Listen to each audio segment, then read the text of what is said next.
चलिए हम लोग स्टार्ट करें पहला क्वेश्चन से।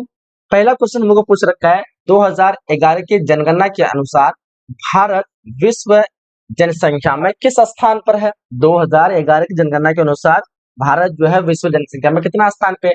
तो डेफिनेटली सभी को पता होगा 2011 के अनुसार जो भारत वो द्वितीय स्थान पे था, यानी दूसरा स्थान पे था। हम लोग को ऑप्शन बी पे बिल्कुल राइट लगाना है। इस क्वेश्चन का आंसर बच्चे ऑप्शन बी बता रहे हैं, बिल्कुल एब्सोल्युटली करेक्ट हो जाएगा। ठीक है, अगर यहीं पे आपको प्रथम पूछता तो प्रथम में कौन है, तो प्रथम आपको लगाना है चीन है। ठीक है, अगर आपको प्रथम पूछता तो क्या लगाना है, चीन है, और दूसरा पूछेगा तो फिर क्या लगाना है, भारत है। ठीक है, और अभी जो है वो उल्टा हो गया, अभी जो है भारत प्रथम में आ गया। ठीक है, और चीन दूसरा में आ गया। चलो क्वेश्चन नंबर दूसरा देखिएगा, कह रहा है भारत में जनगणना कितने सालों में अंतराल में होती है। काफी इजी सा क्वेश्चन है। तो भारत में जनगणना वो तो 10 सालों पे होती है, तो हम लोग को लगाना है ऑप्शन सी, यानी 10 सालों अंतराल पर। ये कब से शुरू होती है, 1881 में शुरू हुई थी। ठीक है, 10 साल के अंतराल में। ठीक है, चलिए आगे बढ़े हम लोग।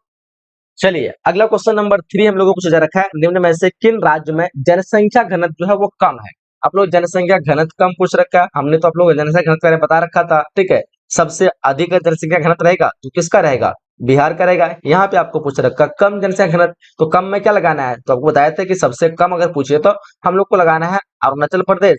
अगर आपको यहीं पे अगर ना सबसे कम जनसंख्या पूछे तो लगाना है हम लोग को सिक्किम। ठीक है, सिर्फ सबसे कम पूछे तो क्या लगाना है, सिक्किम लगाना है।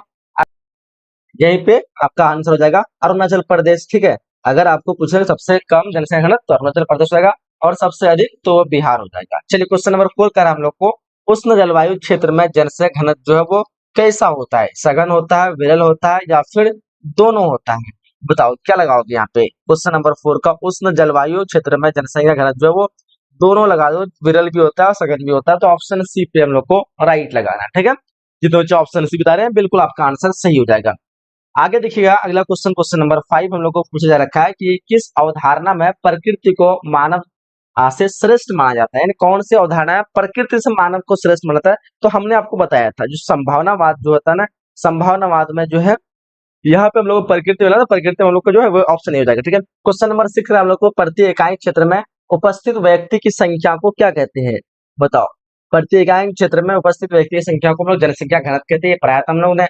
ऑप्शन इस क्वेश्चन का बी पे हम लोग को राइट लगाना है। ठीक है, चलिए आगे बढ़िए। क्वेश्चन नंबर 7 हम लोग को पूछा जा रखा है, ध्यान दीजिएगा कि निम्न में से कौन भारत का पड़ोसी देश नहीं है। इनमें से कौन जो है भारत का पड़ोसी देश नहीं है। तो डिफरेंस सभी को पता होगा, पाकिस्तान है, बांग्लादेश है, भूटान है, जापान आपका जो है वो क्या हो जाएगा, बोलोगे सर जापान तो ये नहीं है। तो हमारा ऑप्शन जो है यहाँ पे सी बिल्कुल करेक्ट हो जाएगा क्वेश्चन के अकॉर्डिंग। ठीक है, तो ऑप्शन सी पे हम लोग को राइट लगाना है। ठीक है, नेक्स्ट क्वेश्चन, क्वेश्चन नंबर 8 पूछ रखा हम लोग को, किस महाद्वीप में विश्व की सबसे अधिक जनसंख्या पाई जाती है। तो सबसे अधिक जनसंख्या पूछ रखा है, तो डिफरेंस को बताना चाहिए, यूरोप तो होगा नहीं। यहाँ पे हमारा एशिया लगाना है। ठीक है, एशिया में सबसे अधिक जनसंख्या पाई जाती है, और अफ्रीका में सबसे अधिक जनसंख्या वृद्धि दर है, आंसर डी लगाना है। चलिए आगे देखिएगा, नेक्स्ट क्वेश्चन हम लोग क्वेश्चन नंबर 9 पूछा जा रखा है कि निम्न में कौन सा शहरी जनसंख्या वृद्धि का एक कारण है। निम्न में से कौन सा शहरी जनसंख्या वृद्धि का एक कारण है। तो बोलोगे क्या है ये कारण, बताओ। तो ऑप्शन हम लोग को सी लगा देना है। ठीक है, ग्रामीण शहरी प्रवास। आगे देखिएगा अगला क्वेश्चन, क्वेश्चन नंबर 10 पूछ रखा है, निम्न में से कौन झारखंड की राजधानी है। तो बोलो सर झारखंड की राजधानी तो बिल्कुल इजी है, रांची हो जाएगा। ऑप्शन ए पे हम लोग राइट लगाना है। क्वेश्चन 11 कर हम लोग की किशोर जनसंख्या किस आयु वर्ग के अंतर्गत आती है। तो बोलो सर किशोर जनसंख्या हम लोगों ने पढ़ा है बचपन से, क्या हो जाएगा। तो बोलेंगे सर 10 से 19 वर्ष। यहाँ पे हम लोग को ऑप्शन बी पे राइट लगाना है। ठीक है, चलिए क्वेश्चन नंबर 12 कर हम लोग को, निम्न में से किस राज्य में बौद्ध धर्म को मानने वाले अधिक संख्या में पाए जाते हैं। तो देखो यहाँ पे हमारा जो राइट आंसर हो जाएगा वो क्या हो जाएगा, निम्न में से किस राज्य में बौद्ध धर्म को मानने वाले, तो हमारा आंसर हो जाएगा ऑप्शन यहाँ पे आप लोग को लगाना है महाराष्ट्र। ठीक है, चलिए आगे देखिएगा, क्वेश्चन कर हम लोग को कि निम्न में से कौन सा प्राथमिक आर्थिक क्रियाकलाप है। तो प्राथमिक तो हम लोग का यहाँ पे हो जाएगा आपका कृषि हो जाएगा। ठीक है, बिल्कुल ऑप्शन यहाँ पे ए पे हम लोग को राइट लगाना है। अच्छा मृषि भी है, खनन भी है, ये सभी लगा देना हम लोग को। ठीक है, प्राथमिक क्रियाकलाप में पूछेगा तो यहाँ पे हमारा जो है वो सारे जो है राइट जगह, ऑप्शन डी पे हम लोग को राइट लगाना है। ठीक है, चलिए आगे बढ़ेंगे हम लोग। अगला क्वेश्चन, क्वेश्चन नंबर 14 पूछा जा रखा है, निम्न में से कौन एक केंद्र शासित प्रदेश है। देखो केंद्र शासित प्रदेश पूछ रखा है तो सबको पता होगा गोवा तो है नहीं, असम में तो है नहीं। ठीक है, पांडिचेरी हमारा जो है वो हो जाएगा, मिजोरम नहीं है। तो ऑप्शन हम लोग को सी पे सॉरी बी पे राइट लगाना, जितने बच्चे ऑप्शन बी लगा रहे हैं बिल्कुल राइट हो जाएगा। क्वेश्चन नंबर 15 निम्न में कौन मानव भूगोल की एक शाखा है। तो सर मानव भूगोल की शाखा पूछ रखा है, क्या हो जाएगा बताओ फटाफट से। 15 का क्या आंसर हो जाएगा, सामाजिक भूगोल होगा, आर्थिक भूगोल होगा, शहरी भूगोल होगा, इनमें से सभी। पूछ रखा हम लोग को मानव भूगोल की शाखा, तो बताओ क्या लगाओगे। तो बोलोगे यहाँ पे इस क्वेश्चन का जो राइट आंसर होने वाला है मानव भूगोल की शाखा जो है ये सारे शाखा हो जाएगा। ठीक है, चलिए यहाँ पे 60 नंबर हम लोग क्वेश्चन में आंसर केरल लगा देना है। ठीक है, 70 नंबर क्वेश्चन कह रहा है हम लोग को कि किस क्षेत्र में एक विशेष वर्ष में होने वाले कुल जनसंख्या की संख्या को क्या कहते हैं। किसी क्षेत्र में एक विशेष किसी क्षेत्र में एक विशेष वर्ष में होने वाली कुल जनसंख्या को हम लोग क्या कहते हैं, तो उसको जन्म दर कहते हैं। क्या कहते हैं, होने वाले को जन्म दर कहते हैं और मरने वाले को मृत्यु दर कहते हैं। क्वेश्चन 18 का हम लोग को निम्न में से कौन आर्थिक भूगोल की एक शाखा है। देखो आर्थिक भूगोल कृषि भूगोल हो जाएगा, औद्योगिक भूगोल, संसाधन भूगोल, यानी ये तो सारे हम लोग का जो है आर्थिक भूगोल के अंतर्गत आ जाएगा। ठीक है, तो हम लोग को यहाँ पे क्या लगा देना है, ऑप्शन डी पे बिल्कुल राइट लगाना है। ठीक है, जितने बच्चे ऑप्शन डी बता रहे हैं बिल्कुल एब्सोल्युटली करेक्ट आंसर हो जाएगी। ठीक है, चलिए चलिए आगे देखिएगा अगला क्वेश्चन, क्वेश्चन नंबर 19 में लोग पूछ रखा है कि जनसंख्या संक्रमण सिद्धांत में जनसंख्या जो है विकास की कितनी अवस्थाएं हैं। चलो यहाँ पे देखो मैंने आपको बताया था ऐसे 4 है, लेकिन इंपॉर्टेंट जो है वो 3 ही मानी जाती है। ठीक है, तो इस क्वेश्चन का आंसर हम लोग को क्या लगाना है 19 नंबर क्वेश्चन का, तो ऑप्शन नंबर सी पे हम लोग को राइट लगाना है। ठीक है, चलिए आगे देखिएगा क्वेश्चन 20 कह रहा है कि निम्न में कौन प्रवास को क्या कहते हैं प्रेरित करने वाला कारक है। तो बोलो प्रवास को प्रेरित करता है, बेरोजगारी करता है, अशांति करता है, गरीबी करता है, ये सारे जो है करता है। बोलो सर ऑप्शन तो यहाँ पे हम लोग को जो है क्या लगा देना है, तो ऑप्शन हम लोग को डी पे राइट लगाना है। जितने डी लगा रहे हैं बिल्कुल आपका राइट आंसर होगा। कह रहा है कि निम्न में से कौन जनसंख्या विकास को निर्धारित करने वाले घटक है। तो बोलो सर जनसंख्या,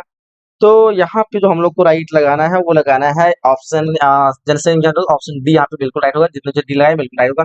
कह रहा है कि निम्न में से कौन भारत का सबसे बड़ा धार्मिक जो है अल्पसंख्यक समुदाय है। तो सबसे बड़ा तो सबको पता होगा। अच्छा, यहाँ पे हिंदू मुस्लिम ईसाई बौद्ध दिया हुआ, तो आप लोग को यहाँ पे सबसे बड़ा ऑप्शन यहाँ पे डी ही लगा देना। ठीक है, ऑप्शन डी पे राइट करना। कह रहा है कि निम्न में से कौन भौतिक भूगोल की एक शाखा है। तो भौतिक भूगोल की शाखा जलवायु विज्ञान, समुद्र विज्ञान, भूआकृति विज्ञान, इनमें सभी ये सारे जो है ना ये भौतिक भूगोल की ही उपशाखा है। तो हम लोग को लगाना है ए बी सी, यानी डी पे हम लोग को राइट लगा देना है। ठीक है, जितने बच्चे ऑप्शन डी बताए राइट आंसर होगा। 24 नंबर क्वेश्चन, निम्न में कौन द्वितीय आर्थिक व्यवसाय है। तो देखो यहाँ पे इंडस्ट्रियल व्यवसाय, ऑप्शन यहाँ पे डी ही लगा दो।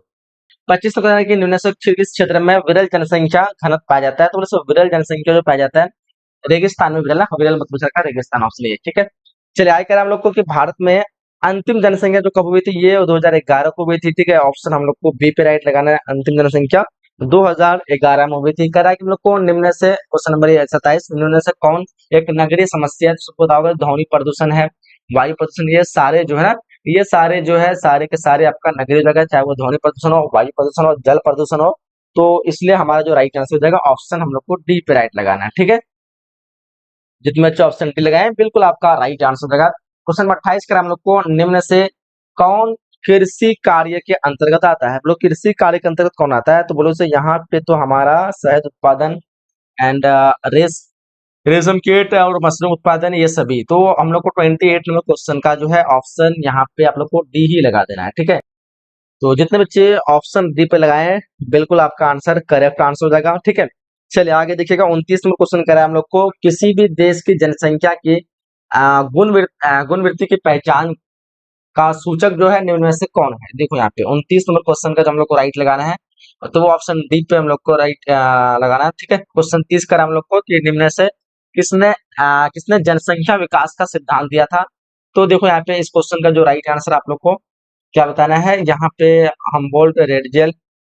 तो इसका आप लोग जो है ना एक बार कमेंट बॉक्स में आप लोग आंसर इसको लिख दीजिएगा। ठीक है, क्या आंसर होगा। ठीक है, चलिए हम लोग टोटल जो है 30 क्वेश्चन को कंप्लीट कर चुके हैं, और इसमें आप लोग कितना क्वेश्चन सही बता पाए वो कमेंट बॉक्स में बताइएगा। ठीक है, बाकी जो भी बच्चे एडमिशन नहीं लिए आप लोग एडमिशन ले लीजिएगा। ठीक है, चलिए तो हम लोग क्लास की एंडिंग करते हैं, तक मिलते हैं हम लोग अगले क्लास में। ठीक है, कैसा लगा क्लास जरूर बताइएगा। जब तक के लिए जय हिंद, जय भारत एंड थैंक्स फॉर